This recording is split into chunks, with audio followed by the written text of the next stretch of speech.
दोस्तों सब्सक्राइब कीजिए all hit exam channel को और बेल आइकन को प्रेस कीजिए जिससे आने वाली वीडियो की नोटिफिकेशन आपको सबसे पहले और लगातार मिलती रहे। दोस्तों बहुत बहुत स्वागत है एक बार फिर से आप सभी का हमारे इस चैनल में जिसका नाम है ऑल हिट एग्जाम। और दोस्तों आज के इस वीडियो में हम लोग देखेंगे यूपी ट्रिपल एससी के द्वारा जो पेट की परीक्षा 20 अगस्त को निर्धारित की गई है। कल का जो डेट निकला था यूपी ट्रिपल एससी के द्वारा उत्तर प्रदेश अधीनस्थ सेवा चयन आयोग के द्वारा कि 20 अगस्त 2021 को यूपी ट्रिपल एससी पेट अर्थात प्रीलिमिनरी एलिजिबिलिटी टेस्ट जिसको बोला जाता है वो परीक्षा आपका अगस्त को 2 पालियों में कराया जाएगा दोस्तों। और इसमें तकरीबन 20 लाख से ज़्यादा उम्मीदवारों ने ऑनलाइन फॉर्म भरा है। तो दोस्तों ये जो पेपर है बहुत इंपॉर्टेंट होगा और इसी पेपर को आज हम लोग इस वीडियो में हल करेंगे और ये आपका मॉडल प्रश्न पत्र होगा दोस्तों। अर्थात ऐसा ही पेपर आपको 20 अगस्त 2021 को पेट की परीक्षा में आएगा दोस्तों। तो ये बेहद इंपॉर्टेंट आप लोगों के लिए वीडियो होगा ये समझने के लिए कि आखिर में पेट की जो परीक्षा होगी 20 तारीख को 20 अगस्त को उसमें किस तरीके से प्रश्न पूछा जाएगा। तो ये मॉडल प्रश्न पत्र दोस्तों आप लोगों को एक तरीके से प्रीवियस ईयर के प्रश्न पत्र की तरह बहुत ज़्यादा हेल्प करेगा। तो दोस्तों स्टार्ट करते हैं यूपी ट्रिपल एससी पेट की परीक्षा का पहला मॉडल प्रश्न पत्र दोस्तों, जिसमें पूरे 100 प्रश्न होंगे और इन 100 प्रश्नों को हम लोग इस वीडियो में बारी बारी से सभी प्रश्नों को हल करेंगे दोस्तों। सबसे पहले हम लोग एक बार इसको समझ लेते हैं दोस्तों कि इसमें क्या क्या पूछा जाएगा। तो दोस्तों आप देख पा रहे हैं इस प्रस्तुत मॉडल प्रश्न पत्र में कुल 100 प्रश्न हैं। प्रश्न पत्र के सभी प्रश्नों को हल करने की अवधि 120 मिनट अर्थात 2 घंटे हैं। और पेट के प्रश्न पत्र में पाठ्यक्रमानुसार प्रत्येक विषय के प्रश्नों की संख्या जो है वो निम्न प्रकार से दी गई है, जैसे कि भारतीय इतिहास से 5 नंबर के प्रश्न पूछे जाएंगे, भारतीय अर्थव्यवस्था से 5 नंबर, प्रारंभिक अंक गणित से 5 नंबर, तर्क एवं तर्क शक्ति से 5 नंबर, और राष्ट्रीय आंदोलन से 5 नंबर, भारतीय संविधान एवं लोक प्रशासन से 5 नंबर, हिंदी से 5 नंबर, समसामयिकी से 10 नंबर, भूगोल से 5 नंबर, सामान्य विज्ञान से 5 नंबर, सामान्य अंग्रेजी से 5 नंबर और सामान्य जागरूकता से 10 नंबर के प्रश्न पूछे जाएंगे दोस्तों। तो आप देख पा रहे हैं। और अपठित हिंदी गद्यांश का विवेचन इससे 10 अंक के प्रश्न पूछे जाएंगे जिसमें 2 गद्यांश होंगे। और ग्राफ की व्याख्या एवं विश्लेषण से 10 नंबर के प्रश्न पूछे जाएंगे, ये 2 तालिकाओं में होगा। और तालिका की व्याख्या एवं विश्लेषण के लिए 10 नंबर के प्रश्न होंगे, 2 ग्राफ में इसमें होंगे। तो दोस्तों पूरा सिलेबस आपको समझ में आ गया होगा कि कौन कौन से प्रश्न पूछे जाएंगे किस किस तरीके से और किस किस सब्जेक्ट से। तो अब बढ़ते हैं हम लोग सीधे अपने पेपर की ओर, अपने मॉडल प्रश्न की ओर। दोस्तों इस वीडियो में सभी 100 प्रश्नों को हम लोग हल करेंगे। तो दोस्तों वीडियो को शुरू से लेकर आखिर तक जरूर देखिएगा। दोस्तों पहला प्रश्न आपके स्क्रीन पर कह रहा है काली एवं तीस्ता नदियों के बीच हिमालय का कौन सा प्रादेशिक विभाग स्थित है। Option A Punjab Himalaya, option B Nepal Himalaya, option C Assam Himalaya और ऑप्शन डी कुमाऊं हिमालय। तो दोस्तों इसमें आपका राइट और करेक्ट ऑप्शन हो जाएगा ऑप्शन नंबर बी, आपका जो है नेपाल हिमालय, यही आपका राइट और करेक्ट ऑप्शन हो जाएगा दोस्तों। क्यों होगा दोस्तों समझिएगा, क्योंकि काली एवं तीस्ता नदियों के बीच हिमालय का नेपाल हिमालय प्रादेशिक विभाग स्थित है। यह लगभग 800 किलोमीटर लंबे क्षेत्र तक विस्तृत है और यह हिमालय के चारों विभाजनों में सबसे बड़ा है। पंजाब हिमालय सिंधु से सतलज नदी तक, असम हिमालय तीस्ता से ब्रह्मपुत्र नदी तक तथा कुमाऊं हिमालय सतलज से काली नदी तक विस्तृत है दोस्तों। तो ऑप्शन नंबर बी आपका यहाँ पर नेपाल हिमालय आपका राइट और करेक्ट ऑप्शन हो जाएगा। नेक्स्ट अगला आपका दूसरा प्रश्न कह रहा है लोक नृत्य Bohag Bihu dash dash dash में प्रचलित है। Option A Assam, option B Bihar, option C Orissa, option D Jharkhand. तो दोस्तों राइट और करेक्ट ऑप्शन हो जाएगा दूसरे नंबर के इस प्रश्न में असम दोस्तों आपका राइट ऑप्शन हो जाएगा, क्योंकि लोक नृत्य जो बोहांग या बिहू है यह दोस्तों आपका असम में प्रचलित है और इसे रोंगाली बिहू या हत बिहू भी कहते हैं और यह असमी नववर्ष की शुरुआत का एक प्रतीक माना जाता है। तो ऑप्शन नंबर ए आपका असम यहाँ पर राइट आंसर हो जाएगा। अगला तीसरा प्रश्न आपके स्क्रीन पर पूछ रहा है निम्नलिखित में से कौन सा कार्बन का अपर रूप नहीं है दोस्तों। तो दोस्तों इसमें कार्बन का जो अपर रूप नहीं है, इसमें अब चूंकि मैं ऑप्शन पढ़ूंगा तो वीडियो बहुत लंबा होगा, ऑप्शन आप लोग देख ही पा रहे हैं यहाँ पे, तो मैं सीधे आंसर बता रहा हूँ दोस्तों ताकि समय भी कम लगेगा और आंसर का व्याख्या भी मैं करता रहूँगा। तो दोस्तों तीसरे नंबर के इस प्रश्न में आपका ऑप्शन नंबर डी यहाँ पर मेथेन जो है आपका राइट ऑप्शन हो जाएगा दोस्तों। मेथेन क्योंकि इसमें से कार्बन का जो अपर रूप नहीं है वह आपका मेथेन नहीं है दोस्तों, क्योंकि दोस्तों हीरा, ग्रेफाइट तथा C60 कार्बन के अपर रूप होते हैं, जबकि मेथेन कार्बन का अपर रूप नहीं है। मेथेन एक रंगहीन तथा गंधहीन गैस होता है और यह ईंधन के रूप में इसका इस्तेमाल किया जाता है और यह प्राकृतिक गैस का मुख्य घटक भी है। इसे CH4 से डिनोट किया जाता है, अर्थात प्रदर्शित किया जाता है दोस्तों। तो ऑप्शन नंबर आपका डी यहाँ पर मेथेन जो है राइट आंसर हो जाएगा। नेक्स्ट अगला आपका चौथा प्रश्न आपकी स्क्रीन पर पूछ रहा है, व्यक्तिगत सत्याग्रह आंदोलन के नेता आचार्य विनोबा भावे ने कहां से इस आंदोलन का प्रारंभ किया था? चौथे नंबर के इस प्रश्न में आपका राइट और करेक्ट ऑप्शन हो जाएगा ऑप्शन नंबर सी दोस्तों। पवनार से प्रारंभ किया था सत्याग्रह आंदोलन विनोबा भावे जी ने दोस्तों। 1940 में व्यक्तिगत सत्याग्रह आंदोलन विनोबा भावे के द्वारा पवनार महाराष्ट्र से इस आंदोलन का प्रारंभ किया गया था और विनोबा भावे महात्मा गांधी के पहले सत्याग्रही थे। महात्मा गांधी द्वारा चलाया गया यह आंदोलन सबसे अधिक निष्प्रभावी था, मतलब इसके ज़्यादा कोई प्रभाव नहीं पड़ा था। तो ऑप्शन नंबर आपका सी यहाँ पर राइट आंसर हो जाएगा। नेक्स्ट अगला दोस्तों पांचवा प्रश्न आपकी स्क्रीन पर पूछ रहा है, पृथ्वी की सतह के कितने % लगभग भाग पर जल है दोस्तों? राइट आंसर हो जाएगा 5 नंबर के इस प्रश्न में ऑप्शन नंबर बी दोस्तों। 71% भाग पर जो है वह लगभग जल पाया जाता है। सिंपल और आसान प्रश्न आप भी जानते हैं दोस्तों। तो ऑप्शन नंबर आपका यहाँ पर बी राइट और करेक्ट ऑप्शन हो जाएगा। नेक्स्ट अगला आपका छठवां प्रश्न कह रहा है, किस मुगल शासक के शासनकाल में जजिया पुनः कर जो है वो लगाया गया था? तो दोस्तों जजिया कर जो लगाया गया था यह लगाया गया था आपका मुगल शासक औरंगजेब। ऑप्शन नंबर बी आपका यहाँ पर औरंगजेब जो है राइट और करेक्ट ऑप्शन हो जाएगा दोस्तों। औरंगजेब के शासनकाल में 1658 से 1707 ईस्वी तक का जो शासनकाल था वो औरंगजेब का था और 1679 ईस्वी में जजिया को पुनः लगाया गया था औरंगजेब के द्वारा। अकबर ने 1564 में इसे बंद करवा दिया था, मगर फिर दोबारा जो है औरंगजेब जो है अपने शासनकाल में जजिया कर को लागू करवाया था। तो ऑप्शन नंबर बी आपका यहाँ पर राइट आंसर हो जाएगा। नेक्स्ट अगला आपका 7वां प्रश्न कह रहा है, जैन धर्म का सबसे महत्वपूर्ण आधारभूत सिद्धांत क्या माना जाता है? तो दोस्तों जैन धर्म का सबसे महत्वपूर्ण आधारभूत सिद्धांत अहिंसा को माना जाता है दोस्तों। ऑप्शन नंबर बी आपका इसमें अहिंसा जो है बिल्कुल राइट और करेक्ट ऑप्शन हो जाएगा, क्योंकि अहिंसा को ही जैन धर्म का सबसे महत्वपूर्ण आधारभूत सिद्धांत माना जाता है दोस्तों। तो ऑप्शन नंबर आपका बी करेक्ट हो जाएगा। नेक्स्ट आपका अगला 8वां प्रश्न आपसे पूछ रहा है कि सारनाथ में स्थित डैश डैश डैश स्तूप का निर्माण महान मौर्य सम्राट अशोक ने किया था। यह भारत में स्थित प्रमुख बौद्ध संरचनाओं में से एक है। तो दोस्तों राइट आंसर हो जाएगा आपका ऑप्शन नंबर बी यहाँ पर धमेख दोस्तों राइट आंसर हो जाएगा। क्यों होगा?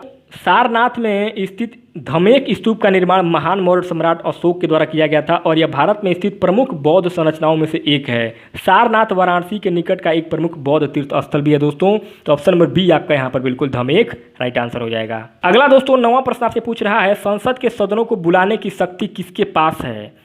तो दोस्तों संसद के दोनों सदनों को बुलाने की शक्ति राष्ट्रपति के पास है। ऑप्शन नंबर डी आपका यहाँ पर राष्ट्रपति बिल्कुल राइट और करेक्ट ऑप्शन हो जाएगा। राष्ट्रपति के पास दोस्तों संसद के दोनों सदनों को बुलाने की शक्ति होती है। नेक्स्ट आपका 10वां प्रश्न कह रहा है कि मेंडलीव अपनी आवर्त सारणी में डैश डैश डैश की सही स्थिति प्रदान नहीं कर सका। तो दोस्तों मेंडलीव की आवर्त सारणी सभी लोग पढ़े होंगे। तो मेंडलीव अपनी आवर्त सारणी में हाइड्रोजन के स्थान को सही तरीके से डिनोट नहीं कर पाए। तो ऑप्शन नंबर आपका इसमें डी हाइड्रोजन जो है वो आपका राइट और करेक्ट ऑप्शन हो जाएगा। अर्थात दोस्तों 11वां प्रश्न कह रहा है कि निम्नलिखित में से किस पदार्थ का उड़ीसा के बादाम पहाड़ खानों में खनन किया जा रहा है? दोस्तों राइट और करेक्ट ऑप्शन हो जाएगा आपका ऑप्शन नंबर डी यहाँ पर करेक्ट हो जाएगा हेमेटाइट। दोस्तों हेमेटाइट आपका राइट और करेक्ट ऑप्शन हो जाएगा। क्यों होगा दोस्तों समझिएगा, क्योंकि उड़ीसा की बदमहाड़ खानों में हेमेटाइट पदार्थ का खनन किया जा रहा है। उड़ीसा भारत के लौह अयस्क उत्पादन में तीसरा स्थान रखता है और उड़ीसा में आपका दोस्तों बोनाई, सुंदरगढ़, सुलेपाल, बदम पहाड़ आदि प्रमुख ऐसी खाने हैं जहां से ये सब सारी चीज़ें निकाली जाती हैं। तो ऑप्शन नंबर डी आपका हेमेटाइट यहाँ पर राइट आंसर हो जाएगा। अगला 12वां प्रश्न कर रहा है कि उच्चतम न्यायालय के परे न्यायाधीश का नाम बताइए जिनके खिलाफ स्वतंत्र भारत में संसद में महाभियोग का प्रस्ताव पेश किया गया था दोस्तों। तो इसमें राइट और करेक्ट ऑप्शन हो जाएगा दोस्तों। इस 12 नंबर के प्रश्न में ऑप्शन नंबर बी आपका दोस्तों करेक्ट हो जाएगा, जस्टिस रामास्वामी दोस्तों। उच्चतम न्यायालय के पहले न्यायाधीश बी रामास्वामी जिनके खिलाफ स्वतंत्र भारत में पहली बार संसद में 1991 में महाभियोग का प्रस्ताव लाया गया था और उनके खिलाफ 1990 में पंजाब और हरियाणा उच्च न्यायालय के मुख्य न्यायाधीश के पद पर रहते हुए भ्रष्टाचार के आरोप के आधार पर पद से हटाने के लिए महाभियोग प्रस्ताव पेश किया गया था, परंतु यह प्रस्ताव लोकसभा में गिर गया था। महाभियोग प्रस्ताव का उल्लेख संविधान के अनुच्छेद 124(4) के अनुसार देश के मुख्य न्यायाधीश को संसद में महाभियोग की प्रक्रिया के माध्यम से केवल संसद ही हटा सकती है दोस्तों। तो ऑप्शन नंबर बी आपका जस्टिस रामास्वामी राइट आंसर हो जाएंगे। अगला आपका 13वां प्रश्न कह रहा है कि किस तारीख को हस्तलिखित संविधान पर संविधान सभा के 284 सदस्यों ने हस्ताक्षर किए थे। तो दोस्तों राइट और करेक्ट ऑप्शन हो जाएगा इस 13 नंबर के प्रश्न में आपका ऑप्शन नंबर ए 24 जनवरी 1950 दोस्तों। 24 जनवरी 1950 आपका राइट और करेक्ट ऑप्शन हो जाएगा 13 नंबर के प्रश्न में, क्योंकि 24 जनवरी 1950 को हस्तलिखित संविधान पर संविधान सभा के 284 सदस्यों ने हस्ताक्षर किए थे, जबकि 26 नवंबर 1949 को भारत का संविधान स्वीकार किया गया था। और इसके बाद जब 26 जनवरी 1950 को संविधान लागू किया गया तो उसके साथ ही संविधान सभा भंग कर दी गई, इसलिए आपका ऑप्शन नंबर ए 24 जनवरी 1950 आपका राइट और करेक्ट ऑप्शन हो जाएगा। दोस्तों अगला 14वां प्रश्न आपसे पूछ रहा है औद्योगिक संगठन के मुताबिक कंपनियां प्रत्यक्ष विदेशी निवेश में जुड़ी होती हैं क्योंकि। तो दोस्तों राइट और करेक्ट ऑप्शन हो जाएगा क्यों जुड़ी होती हैं, क्योंकि कुछ संपत्ति स्थानीय नियंत्रण से ज़्यादा विदेशी नियंत्रण में अधिक मोल की होती है, इसलिए आपका ऑप्शन नंबर सी यहाँ पर करेक्ट हो जाएगा। क्योंकि औद्योगिक संगठन के मुताबिक कंपनियां प्रत्यक्ष विदेशी निवेश से जुड़ी होती हैं क्योंकि कुछ संपत्ति स्थानीय नियंत्रण से ज़्यादा विदेशी नियंत्रण में अधिक मोल की होती है, तो ऑप्शन नंबर सी आपका करेक्ट हो जाएगा। दोस्तों अगला 15वां प्रश्न कह रहा है डैश डैश डैश राज्यसभा के पदेन सभापति हैं। दोस्तों राज्यसभा के पदेन सभापति होते हैं भारत के उपराष्ट्रपति। ऑप्शन नंबर आपका डी यहाँ पर भारत के उपराष्ट्रपति जो है बिल्कुल राइट और करेक्ट ऑप्शन हो जाएंगे। राज्यसभा के पदेन सभापति भारत के उपराष्ट्रपति होते हैं। अगला 16वां प्रश्न कह रहा है कि वर्ष 1917 का डैश डैश डैश सत्याग्रह महात्मा गांधी का पहला सत्याग्रह था और भारतीय स्वतंत्रता आंदोलन में एक बड़ा विद्रोह था।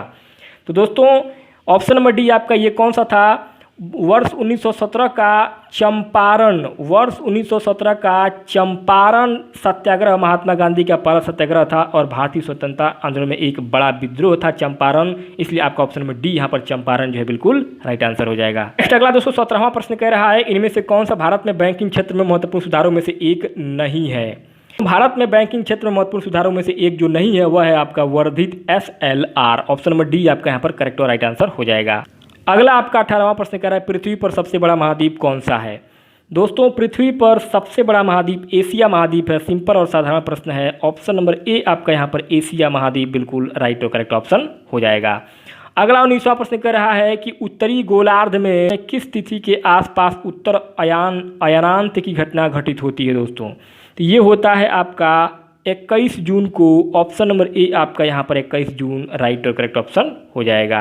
अगला 20वां प्रश्न कर रहा है कि वैदिक सभ्यता डैश डैश डैश नदी के तट पर विकसित हुई। तो दोस्तों वैदिक सभ्यता जो है वह सरस्वती नदी, ऑप्शन नंबर डी आपका यहाँ पर जो है बिल्कुल राइट आंसर हो जाएगा, सरस्वती नदी के तट पर विकसित हुई थी। अगला 21वां प्रश्न कर रहा है कि महाधमनी डैश डैश डैश के शीर्ष पर शुरू होती है। दोस्तों महाधमनी जो है यह बायां निलय, ऑप्शन नंबर बी दोस्तों आपका राइट आंसर हो जाएगा। महाधमनी बायां निलय के शीर्ष पर शुरू होती है। ऑप्शन नंबर बी आपका यहाँ पर बिल्कुल करेक्ट और राइट आंसर हो जाएगा। अगला 22वां प्रश्न कर रहा है कि वेनेजुएला की राजधानी डैश डैश डैश है। दोस्तों वेनेजुएला की जो राजधानी है वह है आपका काराकस। दोस्तों ऑप्शन नंबर आपका यहाँ पर डी बिल्कुल राइट और करेक्ट ऑप्शन हो जाएगा, काराकस। अगला 23वां प्रश्न है चंद्रगुप्त के पुत्र का नाम बताइए जिन्होंने 298 से 272 ईसा पूर्व के बीच शासन किया था और संपूर्ण भारत में साम्राज्य को बढ़ाया था। तो दोस्तों राइट और करेक्ट ऑप्शन हो जाएगा ऑप्शन नंबर सी दोस्तों बिंदुसार। अशोक के पुत्र जो हैं वह बिंदुसार थे जिन्होंने 298 से 272 ईसा पूर्व के बीच शासन किया था पूरे भारत पर और संपूर्ण भारत में साम्राज्य को बढ़ाने का काम किया था। अगला 224वां प्रश्न कर रहा है कि भारतीय संविधान के किस मौलिक अधिकार में कहा गया है कि मानव व्यापार, जबरिया श्रम और 14 वर्ष से कम आयु के बच्चों को मजदूरी पर रखना अपराध है। तो दोस्तों यह हो जाएगा ऑप्शन नंबर सी दोस्तों शोषण के विरुद्ध अधिकार। दोस्तों यह एक ऐसा मौलिक अधिकार है भारतीय संविधान में जिसमें मानव व्यापार, जबरिया श्रम और 14 वर्ष से कम आयु के बच्चों को मजदूरी पर रखना अपराध माना गया है। तो ऑप्शन नंबर सी आपका यहाँ पर शोषण के विरुद्ध अधिकार राइट आंसर हो जाएगा। अगला दोस्तों 25वां प्रश्न आपसे पूछ रहा है कि दाब के एसआई मात्रक को क्या कहते हैं। दोस्तों दाब के एसआई मात्रक को कहा जाता है पास्कल। ऑप्शन नंबर सी आपका यहाँ पर पास्कल बिल्कुल राइट और करेक्ट ऑप्शन हो जाएगा। क्योंकि दाब के SI मात्रक को पास्कल कहा जाता है। अगला 26वां प्रश्न है, निम्नलिखित में से बाघों के संरक्षण से संबंधित कौन सा स्थल उत्तर प्रदेश में स्थित है? तो दोस्तों बाघों के संरक्षण से संबंधित जो स्थल उत्तर प्रदेश में स्थित है उसका नाम है अमनगढ़ दोस्तों। ऑप्शन नंबर बी आपका यहाँ पर अमनगढ़ बिल्कुल राइट और करेक्ट ऑप्शन हो जाएगा। अगला 27वां प्रश्न कह रहा है कि 1857 ईस्वी के विद्रोह में कानपुर के नेता कौन थे? दोस्तों बेहद सिंपल और आसान प्रश्न है। राइट आंसर हो जाएगा आपका नाना साहब दोस्तों, कानपुर से जो है वह विद्रोह के नेता थे 1857 ईस्वी के आंदोलन में। ऑप्शन नंबर सी आपका यहाँ पर बिल्कुल करेक्ट और राइट आंसर हो जाएगा। अगला आपका 28वां प्रश्न, वर्ष 1904 में किसने क्रांतिकारियों की गोपनीय समिति के रूप में अभिनव भारत का आयोजन किया था? तो दोस्तों वर्ष 1904 में बी डी सावरकर ने क्रांतिकारियों की गोपनीय समिति के रूप में अभिनव भारत का आयोजन किया था। वीर सावरकर ने। ऑप्शन नंबर ए आपका राइट आंसर हो जाएगा। अगला आपका 29वां प्रश्न कह रहा है कि निम्नलिखित में से क्या 10 डिग्री चैनल से अलग किए गए हैं? तो दोस्तों राइट आंसर हो जाएगा आपका ऑप्शन नंबर बी। यहाँ पर राइट आंसर हो जाएगा अंडमान निकोबार द्वीप समूह दोस्तों जो है यही 10 डिग्री चैनल से अलग किया गया है। अगला 30वां प्रश्न आपसे कह रहा है कि यदि 10 अगस्त 1980 को रविवार था तो 24 अगस्त 1988 को कौन सा वार होगा? दोस्तों बेहद सिंपल आसान प्रश्न है, कई बार परीक्षाओं में आ चुका है। राइट और करेक्ट ऑप्शन हो जाएगा ऑप्शन नंबर बी दोस्तों, बुधवार बिल्कुल करेक्ट ऑप्शन हो जाएगा बुधवार। आप निकालेंगे तुरंत आपका निकल जाएगा। अगला आपका 31वां प्रश्न कह रहा है कि उस विकल्प का चयन करें जो अन्य से भिन्न है। दोस्तों अब यहाँ से आपका जो है रीजनिंग चालू हो रहा है। तो दोस्तों इसमें पायल, चूड़ी, अंगूठी और घड़ी में अगर देखा जाए सबसे जो भिन्न होगा वो हो जाएगा आपका पायल दोस्तों, क्योंकि पायल जो है ये आपका पैरों में पहना जाता है, बाकी चूड़ी, अंगूठी और घड़ी जो है ये आपका हाथ में पहना जाता है। तो ऑप्शन नंबर आपका ए यहाँ पर राइट आंसर हो जाएगा। अगला आपका 32वां प्रश्न कह रहा है कि एक निश्चित कूट भाषा में स्मार्ट को QKCPR के रूप में लिखा जाता है, तो उस कूट भाषा में स्कूप को कैसे लिखा जाएगा? तो दोस्तों ये लिखा जाएगा आपका राइट और करेक्ट ऑप्शन हो जाएगा ऑप्शन नंबर बी दोस्तों, QAQNC के रूप में दोस्तों लिखा जाएगा। ऑप्शन नंबर आपका बी यहाँ पर राइट आंसर हो जाएगा। नेक्स्ट अगला दोस्तों आपका 33वां प्रश्न कह रहा है कि निम्न में से कौन सा वेन आरेख आम, फल और सब्जी के बीच के संपर्क को सबसे अच्छी तरह दर्शाता है? तो दोस्तों 33 नंबर के इस प्रश्न में आपका ऑप्शन नंबर बी यहाँ पर जो है यही जो है ये आपका अगर बात किया जाए तो ये जो है आपका ऑप्शन नंबर बी ये बिल्कुल सही तरीके से दर्शा रहा है आम, फल और सब्जी के बीच के संपर्क को। तो ऑप्शन नंबर बी आपका यहाँ पर बिल्कुल राइट आंसर हो जाएगा। अगला दोस्तों 34वां प्रश्न कह रहा है कि भारत के किस राज्य में वन क्षेत्र सर्वाधिक हैं? तो दोस्तों भारत के मध्य प्रदेश राज्य में सबसे ज़्यादा जो है वो वन क्षेत्र सर्वाधिक है। ऑप्शन नंबर ए आपका राइट आंसर हो जाएगा। अगला 35वां प्रश्न कह रहा है कि महात्मा गांधी किस वर्ष कांग्रेस के अध्यक्ष बने थे? दोस्तों महात्मा गांधी जो है वो 1924 ईस्वी में। ऑप्शन नंबर डी आपका यहाँ पर बिल्कुल राइट और करेक्ट ऑप्शन हो जाएगा। 1924 में महात्मा गांधी जो है वो कांग्रेस के अध्यक्ष बने थे। दोस्तों आपका 36वां प्रश्न जो है थोड़ा सा लंबा है, ध्यान से समझिएगा। कह रहा है कि निम्नलिखित कथन को पढ़ें और उत्तर दें। निम्नलिखित में से कौन सा तर्क मजबूत है? कथन कह रहा है कि क्या सार्वजनिक जीवन में उच्च पद के लिए अवसर को 2 बार के लिए प्रतिबंधित किया जाना चाहिए? तर्क दे रहा है कि हाँ, अन्य सक्षम प्रतियोगियों को अवसर दिया जाना चाहिए। दूसरा कह रहा है कि नहीं, प्रतिभाशाली व्यक्ति लोगों की सेवा करने के अवसर से वंचित होते हैं। दोस्तों इसमें आपका राइट आंसर हो जाएगा दोस्तों ऑप्शन नंबर आपका बी यहाँ पर करेक्ट हो जाएगा। केवल तर्क एक मजबूत है दोस्तों। ऑप्शन नंबर आपका बी यहाँ पर करेक्ट हो जाएगा। नेक्स्ट अगला आपका 37वां प्रश्न कह रहा है कि निम्नलिखित में से किस ट्रेन का नाम बदलकर नेताजी एक्सप्रेस कर दिया गया है? तो दोस्तों हावड़ा कालका मेल। ऑप्शन नंबर ए आपका यहाँ पर हावड़ा कालका मेल का नाम बदलकर जो है नेताजी एक्सप्रेस कर दिया गया है। ऑप्शन नंबर ए आपका यहाँ पर बिल्कुल करेक्ट और राइट आंसर हो जाएगा। अगला आपका 38वां प्रश्न कर रहा है कि 1 जनवरी 2021 को किस देश ने अपने राष्ट्रगान में एक शब्द को बदल दिया है? तो दोस्तों ये बदला है ऑस्ट्रेलिया ने। ऑप्शन नंबर ए आपका यहाँ पर ऑस्ट्रेलिया जो है वो अपने राष्ट्रगान में एक शब्द को बदल दिया है।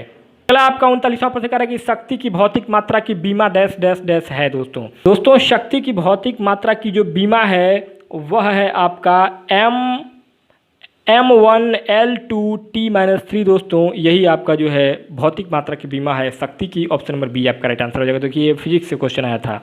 अगला आपका 40वां प्रश्न कर रहा है कि जीएसटी में निम्नलिखित में से किस कर राज्य कर को शामिल किया गया था? दोस्तों जीएसटी में जिस राज्य कर को शामिल किया गया था उसका नाम है चुंगी। ऑप्शन नंबर आपका ए यहाँ पर चुंगी कर आपका बिल्कुल राइट और करेक्ट ऑप्शन हो जाएगा। अगला आपका 41वां प्रश्न कर रहा है कि विश्व स्वास्थ्य दिवस किस दिन मनाया जाता है? विश्व स्वास्थ्य दिवस मनाया जाता है आपका 7 अप्रैल को राइट आंसर हो जाएगा ऑप्शन नंबर बी दोस्तों, 7 अप्रैल को विश्व स्वास्थ्य दिवस के रूप में मनाया जाता है। अगला 42वां प्रश्न कह रहा है कि निम्नलिखित में से कौन सा राज्य भारत में खाद्यान्न का सबसे बड़ा उत्पादक है। तो भारत में खाद्यान्न का सबसे बड़ा जो उत्पादक है वह है आपका उत्तर प्रदेश। ऑप्शन नंबर आपका सी यहाँ पर बिल्कुल राइट और करेक्ट ऑप्शन हो जाएगा। उत्तर प्रदेश दोस्तों भारत में खाद्यान्न का सबसे बड़ा उत्पादक माना जाता है। अगला आपका 43वां प्रश्न कह रहा है कि दिए गए विकल्पों में से शुद्ध वाक्य को छांटिए। तो दोस्तों अभी यहाँ से हिंदी चालू हो रहा है। राइट आंसर हो जाएगा इन चारों विकल्पों में अगर हम शुद्ध वाक्यों को छांटें तो इसमें आपका हो जाएगा ऑप्शन नंबर डी दोस्तों, गांधी जी ईश्वर के पक्के भक्त थे। यही जो है आपका शुद्ध वाक्य है इन चारों विकल्पों में। अगला आपका 44वां प्रश्न कह रहा है कि प्राक धनमुख किसका संधि विच्छेद है। तो दोस्तों प्राक धनमुख बराबर होता है आपका प्रागमुख दोस्तों। ऑप्शन नंबर आपका सी यहाँ पर बिल्कुल करेक्ट और राइट आंसर हो जाएगा 44 नंबर के प्रश्न में। अगला दोस्तों 45वां प्रश्न कह रहा है कि पत्थर के लिए सही पर्यायवाची वाले शब्दों की पंक्ति को चुनिए। तो दोस्तों पत्थर के लिए अगर सही पर्यायवाची वाले शब्दों को अगर हम चुनते हैं तो इसमें आपका ऑप्शन नंबर सी दोस्तों बिल्कुल राइट और करेक्ट ऑप्शन हो जाएगा, प्रस्तर, पाषाण और उपल। यही जो है आपका पत्थर के लिए सही पर्यायवाची होगा, ऑप्शन नंबर सी। अगला 46वां प्रश्न कह रहा है कि इनमें से विलोम शब्दों का एक गलत युग्म है अर्थात गलत जोड़ा है। तो दोस्तों विलोम शब्दों का अगर गलत जोड़े की बात करें तो इसमें आपका ऑप्शन नंबर बी जो है उद्यमी और निरुद्यम, यही आपका जो जोड़ा है ये आपका गलत हो जाएगा दोस्तों। ऑप्शन नंबर आपका बी यहाँ पर बिल्कुल करेक्ट हो जाएगा। अगला 47वां प्रश्न कह रहा है कि काम शुरू होते ही बाधा आना अर्थ के लिए सही मुहावरा क्या होगा। दोस्तों काम शुरू होते ही बाधा आने का सही मुहावरे का जो अर्थ होगा वो होगा आपका सिर मुड़ाते ही ओले पड़ना। ऑप्शन नंबर बी आपका यहाँ पर बिल्कुल राइट आंसर हो जाएगा। अगला आपका 48वां प्रश्न कह रहा है किसान क्रेडिट कार्ड योजना किस वर्ष लागू की गई। दोस्तों किसान यानी केसीसी योजना जो है, किसान क्रेडिट योजना जो है वो लागू किया गया था आपका 1998-99 में। ऑप्शन नंबर आपका बी यहाँ पर बिल्कुल करेक्ट और राइट आंसर हो जाएगा दोस्तों। अगला आपका 49वां प्रश्न कह रहा है कि संयुक्त राष्ट्र संघ की सरकारी भाषाएं हैं। दोस्तों संयुक्त राष्ट्र संघ की जो सरकारी भाषाएं हैं वो है आपका अंग्रेजी, फ्रेंच, चीनी, रूसी, अरबी और स्पेनिश दोस्तों। ऑप्शन नंबर ए आपका यहाँ पर बिल्कुल राइट आंसर हो जाएगा। 50वां प्रश्न कह रहा है केंद्र सरकार द्वारा शुरू की गई डैश डैश डैश का उद्देश्य गांवों को अधिक आत्मनिर्भर बनाने के लिए एक संगठित ग्रामीण पंचायत की स्थापना करना है दोस्तों। तो 50 नंबर के इस प्रश्न में आपका ऑप्शन नंबर ए यहाँ पर बिल्कुल राइट और करेक्ट ऑप्शन हो जाएगा, ग्राम उदय से भारत उदय अभियान दोस्तों। यही केंद्र सरकार द्वारा शुरू की गई योजना है जिससे गांवों को अधिक आत्मनिर्भर बनाने के लिए एक संगठित ग्रामीण पंचायत की स्थापना किया जाएगा। अगला आपका 51 नंबर पर अगला प्रश्न पूछ रहा है कश्मीर द वाजपेयी ईयर्स नामक किताब के लेखक कौन हैं। दोस्तों कश्मीर द वाजपेयी ईयर्स किताब के जो लेखक हैं वह हैं आपका option number C S Dulat दोस्तों, बिल्कुल राइट और करेक्ट ऑप्शन हो जाएंगे। आपका 52 नंबर पर प्रश्न पूछ रहा है कि बुशमैन आदिवासी कहाँ पाए जाते हैं। दोस्तों बुशमैन आदिवासी कालाहारी मरुस्थल, ऑप्शन नंबर डी आपका यहाँ पर बिल्कुल राइट और करेक्ट ऑप्शन हो जाएगा। बुशमैन आदिवासी कालाहारी मरुस्थल में पाए जाते हैं। अगला आपका प्रश्न पूछा जा रहा है 53 नंबर पर उत्तर प्रदेश के मुख्यमंत्री योगी आदित्यनाथ द्वारा किस योजना के अंतर्गत पात्र छात्र छात्राओं को मुफ्त में टैबलेट कंप्यूटर उपलब्ध कराने की घोषणा की गई दोस्तों। तो ये आपका 53 नंबर के प्रश्न में ऑप्शन नंबर ए राइट आंसर हो जाएगा, मुख्यमंत्री अभ्युदय योजना दोस्तों, बिल्कुल करेक्ट और राइट आंसर हो जाएगा। इस योजना के अंतर्गत जो है मुख्यमंत्री योगी आदित्यनाथ के द्वारा बच्चों को, छात्रों को मुफ्त में टैबलेट और कंप्यूटर उपलब्ध कराने की योजना का नाम दिया गया है। अगला आपका 54 नंबर पर प्रश्न है ऑस्ट्रेलिया ओपन टेनिस खेल प्रतियोगिता द्वारा 21वें पुरुष एकल खिताब किसने जीता है। दोस्तों ये आपका आ गया करंट अफेयर का क्वेश्चन। इसमें राइट आंसर हो जाएगा दोस्तों आपका नोवाक जोकोविच, ऑप्शन नंबर बी आपका जो है ऑस्ट्रेलियन ओपन टेनिस खेल प्रतियोगिता द्वारा 21वें पुरुष एकल खिताब नोवाक जोकोविच जो है वो जीते हैं। नेक्स्ट दोस्तों अगला 55 नंबर पर प्रश्न पूछ रहा है हाल ही में केंद्रीय कैबिनेट द्वारा आत्मनिर्भर भारत रोजगार योजना को मंजूरी प्रदान की गई है। इस योजना की घोषणा किस आत्मनिर्भर पैकेज के तहत की गई दोस्तों। तो ये किया गया है आत्मनिर्भर भारत पैकेज 3.0, आत्मनिर्भर भारत पैकेज 3.0 के अंतर्गत ये आपका किया गया है। ऑप्शन नंबर आपका यहाँ पर सी जो है दोस्तों बिल्कुल करेक्ट और राइट आंसर हो जाएगा। अगला दोस्तों 56 नंबर पर प्रश्न पूछ रहा है प्रधानमंत्री नरेंद्र मोदी ने मैरीटाइम इंडिया समिट 2021 के कौन से संस्करण का उद्घाटन किया है।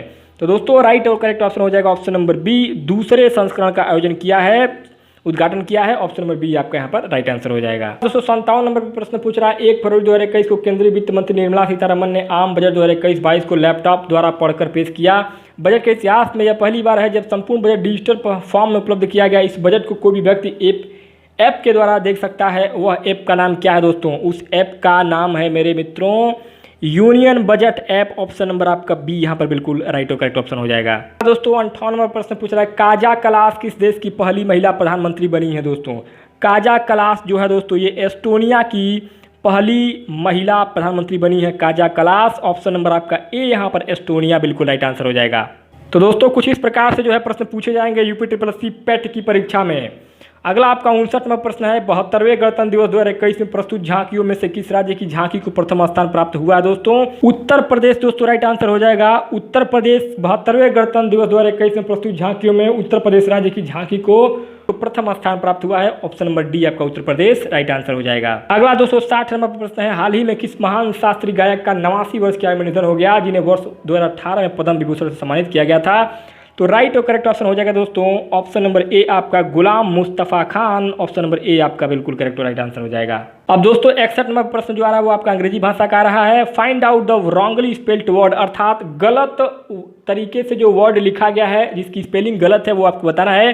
तो दोस्तों 61 नंबर के क्वेश्चन में जिसका स्पेलिंग गलत है वह हो जाएगा आपका ऑप्शन नंबर बी। दोस्तों डिसीव की स्पेलिंग में दोस्तों यहाँ पर आई जो है वो मिस्टेक है, तो ऑप्शन नंबर आपका बी यही स्पेलिंग गलत है। ऑप्शन नंबर बी आपका करेक्ट हो जाएगा। अगला दोस्तों आपका प्रश्न 62 नंबर पर, a place for dog is called, यानी कि जहाँ कुत्तों को रखा जाता है उसके स्थान को क्या कहते हैं दोस्तों? उसको कहते हैं कैनल दोस्तों। ऑप्शन नंबर आपका सी यहाँ पर कैनल कहते हैं कुत्तों के स्थान के रखने वाली जगह को।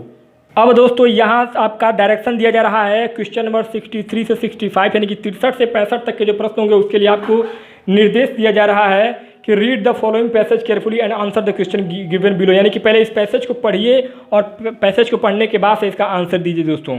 तो पैसेज को अगर पढ़ेंगे तो काफ़ी समय लगेगा, आप इस पैसेज को आराम से पढ़ लीजिएगा। मैं धीरे धीरे इसको आपको स्क्रॉल करके दिखा दे रहा हूँ। इस पैसेज को पढ़ लेंगे तो दोस्तों पैसेज तो वैसे भी आप लोग पढ़ के आराम से निकाल सकते हैं, बस मैं आंसर बता दे रहा हूँ इस पैसेज में आपका।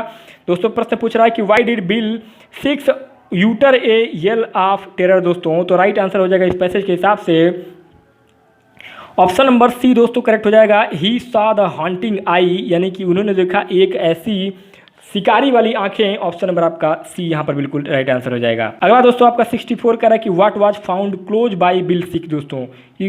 बिलसिक के सबसे नज़दीक कौन पाया गया दोस्तों? तो ये होता है दोस्तों आपका 64 में पैसेज के हिसाब से ऑप्शन नंबर ए आपका चिमनी जो है वो जो है बिलसिक के सबसे नज़दीक था, तो ऑप्शन नंबर ए आपका चिमनी यहाँ पर बिल्कुल करेक्ट और राइट आंसर हो जाएगा पैसेज के हिसाब से।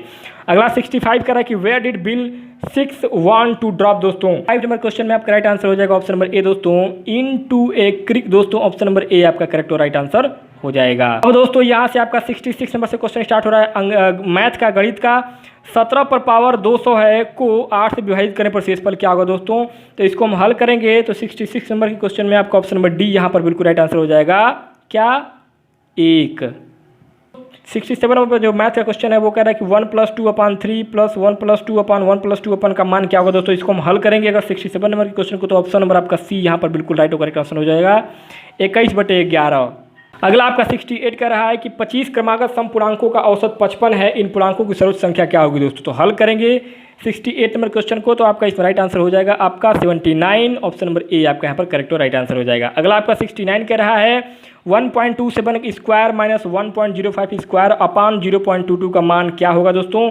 हल करेंगे सिंपल तरीके से ऑप्शन नंबर सी आपका यहाँ पर 2.32 करेक्ट और राइट आंसर हो जाएगा। 70 नंबर अगला प्रश्न है, एक परीक्षार्थी को किसी परीक्षा में 20% अंक प्राप्त हुए और वह 30% अंकों से फेल हो गया, किंतु यदि वह 32% अंक प्राप्त करता तो उसे न्यूनतम उत्तीर्णांक से 42 अंक अधिक प्राप्त हुए होते।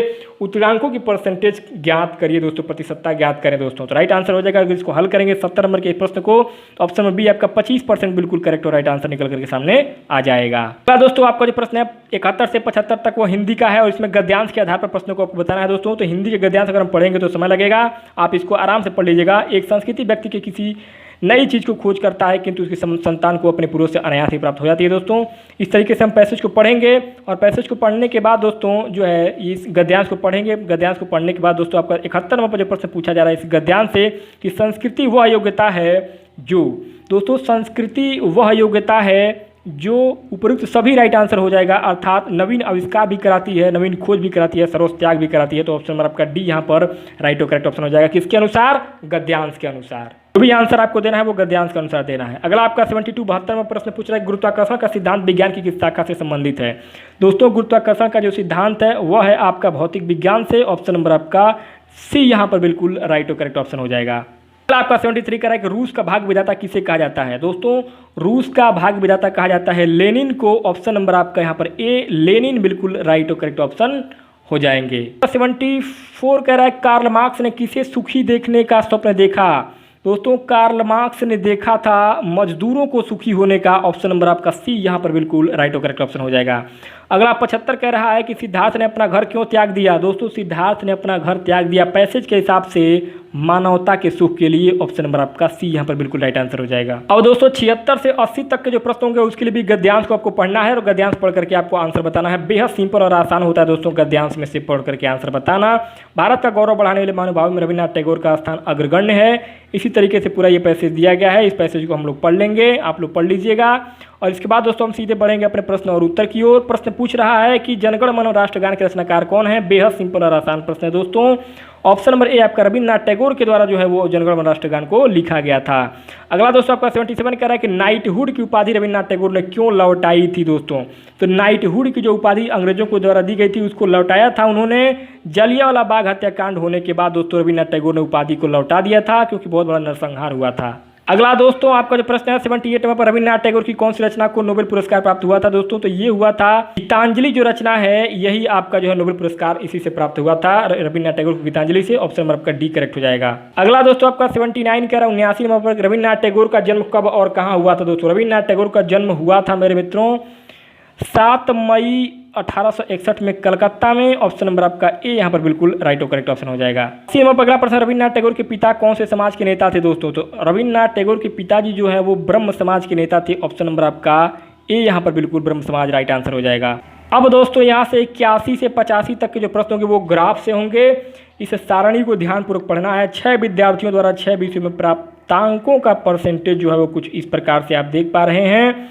देख लीजिए यहाँ पर विषय दिया गया है अमित, भरत, उमेश, निखिल, प्रतीक्षा, रितेश। इतिहास में 76, भूगोल में 85, गणित में 69, विज्ञान में 73, अंग्रेजी में 64, हिंदी में 88। इसी तरीके से ये पाँचों विद्यार्थी 6 विद्यार्थी जो है वो नंबर पाए हैं। अब इनके नंबर के हिसाब से दोस्तों इस सारणी से प्रश्न पूछ रहा है 81 नंबर पर कि विद्यार्थी उमेश द्वारा सभी विषयों को मिलाकर प्राप्तांकों का समग्र आसन्नता परसेंटेज क्या होगा। दोस्तों तो अगर इस प्रश्न को हम हल करेंगे तो राइट आंसर हो जाएगा आपका ऑप्शन नंबर ए 80% होगा। दोस्तों ऑप्शन नंबर ए आपका राइट आंसर हो जाएगा। अगला दोस्तों आपको 82 नंबर प्रश्न पूछ रहा है कि हिंदी में सभी विद्यार्थियों द्वारा प्राप्तांकों का औसत प्रतिशत क्या होगा दशमलव के 2 स्थानों तक पूर्णांकित किया जाए तो दोस्तों 82 नंबर के प्रश्न में आपका ऑप्शन नंबर बी यहाँ पर 79.33% होगा दोस्तों आपका राइट आंसर इस सरणी के हिसाब से जो सरणी दिया गया था। अगला आपका 83 नंबर प्रश्न है गणित में सभी विद्यार्थियों द्वारा औसत प्राप्तांक क्या है। तो दोस्तों अगर हम बात करें इस सरणी के हिसाब से तो गणित में सभी विद्यार्थियों द्वारा औसत जो प्राप्तांक निकल कर आएगा वह हो जाएगा आपका 119। ऑप्शन नंबर आपका सी यहाँ पर करेक्ट हो जाएगा। अगला आपका 284 नंबर प्रश्न पूछ रहा है कि सभी विद्यार्थियों द्वारा भूगोल में औसत प्राप्तांक निकटतम पूर्णांक तक पूर्णांकित किया गया है। दोस्तों क्या होगा तो निकटतम पूर्णांक तक पूर्णांकित क्या होगा दोस्तों तो हम देखेंगे अगर भूगोल में तो सरणी के हिसाब से ऑप्शन नंबर आपका डी यहाँ पर 39.16 होगा दोस्तों आपका राइट आंसर। ऑप्शन नंबर आपका डी यहाँ पर 39.16 राइट आंसर हो जाएगा। 85 नंबर अगला प्रश्न है रितेश द्वारा सभी विषयों को मिलाकर प्राप्तांकों का योग क्या है। दोस्तों रितेश के द्वारा सभी विषयों को मिलाकर अगर प्राप्तांकों का योग देखा जाए तो राइट आंसर हो जाएगा। सिंपल तरीके से अगर हम जोड़ देंगे तो ये हो जाएगा आपका इनमें से कोई नहीं क्योंकि जो नंबर दिया गया है वो इनमें चारों में से कोई नहीं है तो इनमें से कोई नहीं आपका राइट आंसर हो जाएगा ऑप्शन नंबर डी। अब दोस्तों आपका 86 से 90 तक का जो प्रश्न होगा इसमें सरणी का अध्ययन करके देखिए बताइए 5 शहरों में से 6 कंपनियों द्वारा बेचे गए शेयरों का परसेंटेज क्या होगा। टी बराबर संगत शहर में प्रत्येक कंपनी के कुल उपलब्ध शेयर। दोस्तों तो हम लोग पहले कंपनी का शेयर देख लेते हैं। इस फोटो में इस चित्र में शहर दे रहा है ABCDEF। दोस्तों इसमें मुंबई, चेन्नई, सूरत, दिल्ली, कोलकाता किसमें क्या क्या है ये सब अंक आपके दिए गए हैं सामने। अब दोस्तों इसमें दे रहा है कि टिप्पणी एक शहर में प्रत्येक कंपनी के समान शेयर उपलब्ध हैं। दोस्तों इसमें आपका 86 नंबर के प्रश्न पूछा जा रहा है सरणी से। तो इसमें कह रहा है कंपनी ए द्वारा सभी शहरों में मिलाकर बेचे गए शेयरों का लाभ लगभग औसत परसेंटेज क्या होगा। दोस्तों तो ये हो जाएगा हल करने पर अगर हम सरणी के हिसाब से देखेंगे तो इसमें आपका ऑप्शन नंबर बी यहाँ पर 57% दोस्तों आपका बिल्कुल करेक्ट और राइट आंसर हो जाएगा। 87 नंबर अगला प्रश्न है कंपनी ए एवं बी को मिलाकर दिल्ली में बेचे गए शेयरों एवं कंपनी ई एवं एफ द्वारा उसी शहर में बेचे गए शेयरों की संख्या के बीच क्रमशः अनुपात क्या होगा। तो दोस्तों ये अनुपात हो जाएगा हल करने पर सरणी के हिसाब से ऑप्शन नंबर डी आपका दोस्तों 10:7 आपका कुल मिलाकर राइट आंसर हो जाएगा ऑप्शन नंबर डी। अगला दोस्तों आपका 88वां प्रश्न पूछ रहा है कंपनी ए बी एवं सी को मिलाकर कोलकाता में बेचे गए शेयरों की संख्या एवं कंपनी डी एवं ई एफ द्वारा उसी शहर में बेचे गए शेयरों की संख्या के बीच क्या अंतर होगा। दोस्तों दोनों को लेकर के जोड़ करके घटा देंगे तो आपका राइट आंसर हो जाएगा ऑप्शन नंबर बी दोस्तों 24 हो जाएगा। निकल के उत्तर आ जाएगा आपका 24। 89 नंबर पर अगला क्वेश्चन कह रहा है कंपनी डी द्वारा चेन्नई में बेचे गए शेयरों की संख्या उसी शहर में कंपनी सी द्वारा बेचे गए शेयरों में से परसेंटेज में से कितना कम है। तो दोस्तों 89 नंबर के इस क्वेश्चन में आपका राइट आंसर हो जाएगा ऑप्शन नंबर ए आपका 13.64%। ऑप्शन नंबर आपका ए यहाँ पर करेक्ट राइट आंसर हो जाएगा। नेक्स्ट दोस्तों आपका अगला 90 नंबर प्रश्न है सभी कंपनियों द्वारा मुंबई में बेचे गए शेयरों की औसत संख्या क्या होगी। तो दोस्तों अगर हम इसको प्रणाली के हिसाब से हल करेंगे तो राइट आंसर हो जाएगा 90 नंबर के इस प्रश्न में आपका ऑप्शन नंबर डी 127। दोस्तों आपका यहाँ 91 से 95 तक के जो प्रश्न होंगे निम्नलिखित पाई चार्ट का ध्यानपूर्वक अध्ययन करके दिए गए प्रश्नों का उत्तर देना। अब दोस्तों आपका विभिन्न प्रयोजनों में उत्पादन लागत की परसेंटेज एक फर्म के उत्पादन की कुल लागत 250 लाख है। तो अब इस चार्ट को देखिए, यहाँ पर इस चित्र को देखिए और इसके हिसाब से दोस्तों आपको जो है वो बताना है, प्रश्न का जवाब देना है दोस्तों। जहाँ हम देखेंगे ए बराबर कच्चे माल की लागत, बी बराबर पैकिंग सामग्री की लागत, सी बराबर श्रम की लागत और डी बराबर अनुरक्षण लागत दोस्तों। तो अब इसको हम इस चित्र के हिसाब से आपका दोस्तों पहला प्रश्न यानी कि 91 में प्रश्न पूछा जा रहा है कि पैकिंग सामग्री और कच्चे माल की कुल मिलाकर लागत कितनी है।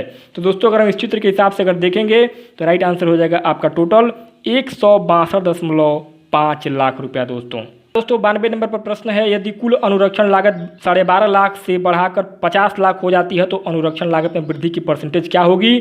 तो दोस्तों ये हो जाएगा आपका राइट आंसर ऑप्शन नंबर ए दोस्तों 300% दोस्तों हो जाएगा। ऑप्शन नंबर आपका ए राइट आंसर हो जाएगा। बस परसेंटेज निकालना बेहद सिंपल और आसान है दोस्तों। अगला आपका 93 नंबर प्रश्न पूछ रहा है कि यदि 3 वर्षों में उत्पादन लागत दोगुनी हो जाती है तो तदनुरूपी अनुरक्षण लागत कितने रुपए होगी दोस्तों। तो ये हो जाएगा हल करने पर आपका सिंपल तरीके से दोस्तों ऑप्शन नंबर डी आपका 25 लाख रुपया हो जाएगा दोस्तों। ऑप्शन नंबर आपका डी यहाँ पर राइट और करेक्ट ऑप्शन हो जाएगा।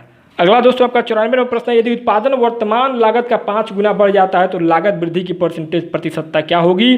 तो दोस्तों राइट आंसर हो जाएगा ऑप्शन नंबर आपका डी यहाँ पर 400% दोस्तों हो जाएगा लागत वृद्धि की परसेंटेज। ऑप्शन नंबर डी आपका करेक्ट हो जाएगा। 95 नंबर अगला प्रश्न है यदि पैकिंग सामग्री की लागत 2% बढ़ जाती है तो नई पैकिंग सामग्री की लागत कितनी होगी दोस्तों। तो राइट आंसर हो जाएगा 95 नंबर प्रश्न को अगर हम हल करेंगे तो 63.75 लाख रुपया जो है वो लागत हो जाएगी नई पैकिंग की। अब दोस्तों यहाँ पर जो है प्रश्न 96 से लेकर के 100 तक जो प्रश्न होंगे इसमें निम्नलिखित प्रश्नों का उत्तर देने के लिए नीचे दिए गए दंड आरेख एवं सारणी के सावधानीपूर्वक अध्ययन करना है। 5 विभिन्न कंपनियों ABCDE में कार्यरत कर्मचारियों की संख्या आपको यहाँ चित्र में सामने दिखाई दे रही है दोस्तों। 5 कंपनियों कर्मचारियों की संख्या यहाँ पर है। ये देखिए ABCD आप देख पा रहे हैं। अब दोस्तों इसमें आप देख पा रहे हैं कि पुरुष एवं महिला कर्मचारियों का अनुपात कुछ इस प्रकार से है 5 कंपनियों में। ए का 13.6 BCDE में इस प्रकार से है। तो दोस्तों अब इस दंड आरेख के ऊपर आपका 96 नंबर अगला प्रश्न है कि सभी कंपनियों को मिलाकर पुरुष कर्मचारियों की संख्या क्या है। तो दोस्तों सभी कंपनियों को मिलाकर पुरुष कर्मचारियों की जो संख्या हो जाएगी उस दंड आरेख के हिसाब से वो हो जाएगा आपका 2084। ऑप्शन नंबर आपका ए यहाँ पर बिल्कुल करेक्ट और राइट आंसर हो जाएगा दोस्तों। अगला आपका 97 में प्रश्न है सभी कंपनियों को मिलाकर महिला कर्मचारियों की आसन्न औसत संख्या क्या होगी दोस्तों। तो अगर हम हल करेंगे दंड आरेख के हिसाब से तो ऑप्शन नंबर बी आपका टोटल हो जाएगा आपका 315। राइट आंसर ऑप्शन नंबर आपका बी हो जाएगा। अगला दोस्तों आपका 98 में अगला प्रश्न है कंपनी ए एवं सी में कार्यरत पुरुष कर्मचारियों की संख्या कंपनी बी एवं डी में कार्यरत महिला कर्मचारियों की संख्या से कितनी अधिक है दोस्तों। तो हम सिंपल तरीके से जोड़ करके अगर घटा देंगे तो 98 नंबर के प्रश्न में आपका ऑप्शन नंबर सी यहाँ पर राइट आंसर हो जाएगा 144 दोस्तों। दोस्तों आपका 99 में प्रश्न है कंपनी डी एवं ई में कार्यरत महिलाओं का क्रमशः अनुपात क्या होगा दोस्तों। तो दोस्तों सिंपल तरीके से हम प्रश्न को अगर हल करेंगे तो ऑप्शन नंबर आपका डी यहाँ पर 22/15 आपका राइट आंसर आ जाएगा। ऑप्शन नंबर डी हल करेंगे तो दोस्तों 100 नंबर पर आपका आखिरी प्रश्न होगा कंपनी सी के कुल कर्मचारियों की संख्या कंपनी डी के कुल कर्मचारियों की संख्या से कितने प्रतिशत अधिक है। तो दोस्तों 100 नंबर के इस आखिरी प्रश्न को अगर हम हल करेंगे तो ऑप्शन नंबर आपका ए यहाँ पर 12.5% जो है वो राइट आंसर आ जाएगा निकल करके सामने। तो दोस्तों कुछ इस प्रकार से जो है आपका UPSSC पेट की परीक्षा जो 20 अगस्त 2021 को 2 पालियों में होने वाली है उस परीक्षा के लिए मॉडल प्रश्न पत्र हम लोगों ने इस वीडियो में पूरा हल किया है। सेम टू सेम ऐसा ही प्रश्न पत्र आपको 20 अगस्त 2021 को देखने को मिलेगा। तो दोस्तों ये वीडियो आपको आगामी परीक्षा UPSSC पेट की परीक्षा जो 20 अगस्त को होने वाली है उस परीक्षा के लिए रामबाण साबित होगा दोस्तों। तो दोस्तों वीडियो कैसा लगा मुझे कमेंट बॉक्स में बताइएगा। अगर वीडियो अच्छा लगा तो वीडियो को लाइक कीजिएगा, अपने दोस्तों को शेयर कीजिएगा। चैनल पर पहली बार आए हो तो सब्सक्राइब कीजिए दोस्तों। बहुत बहुत धन्यवाद हमारे साथ बने रहने के लिए।